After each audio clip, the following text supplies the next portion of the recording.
Okay, so today is a day of putting right some of my mistakes, and as many of you are aware, I've been working on plate heat exchangers recently. So this is the first one I did.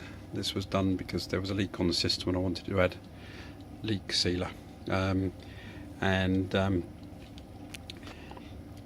didn't know anything about sizing plates, so I went down the shop and bought the biggest one they had in the local merchant, stuck it on the boiler, and actually I was reasonably pleased with the performance on it.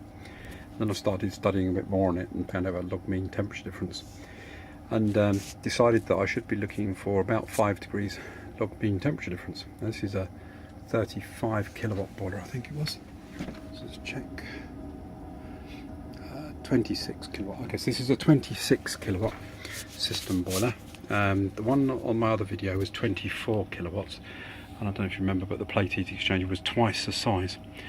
Now with a plate heat exchanger twice the size and with no ribs in it, I was getting delta T 11 from flow to flow, and I had delta T 20 from flow to flow, primary and secondary, which basically, if you calculate it through, gives you a log mean temperature difference of 11 degrees C.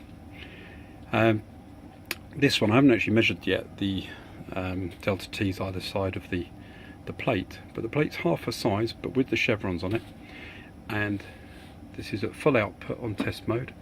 So we're running out 26 kilowatts, which is 2 kilowatts more, and 4 degrees. Alright, delta T4 between flow. So I think these patterns in the plate are of some major significance, which is probably fairly obvious once you think about it, because otherwise why would they bother putting them in? But that would be really significant influence on the heat on the rate of exchange of heat through the plate heat exchanger. And actually, one of the factors other than log mean temperature difference, there's fouling, and one of the other ones is what they call film, and I believe film is to do with laminar and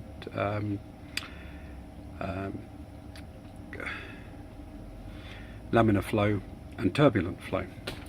So obviously these ribs are here to create the turbulent flow, and I guess to a degree they also increase the surface area, and certainly that seems to be the case with the results I'm getting here.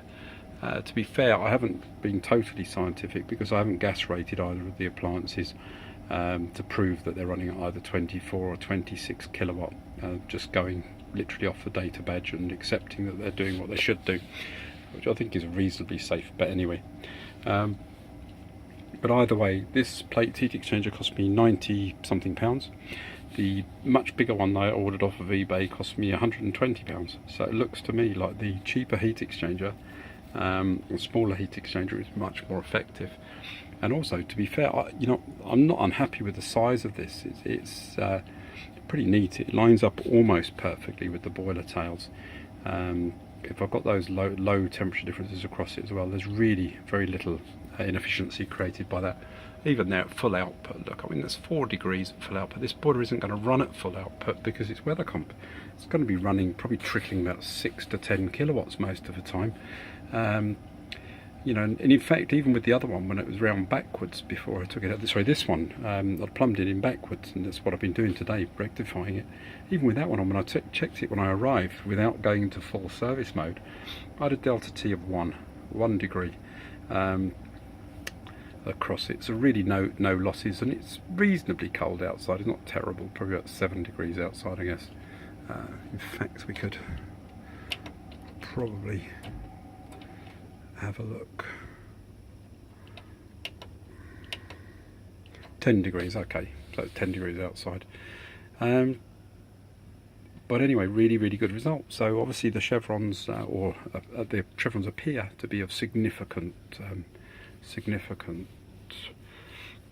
relevance to our rate of heat exchange.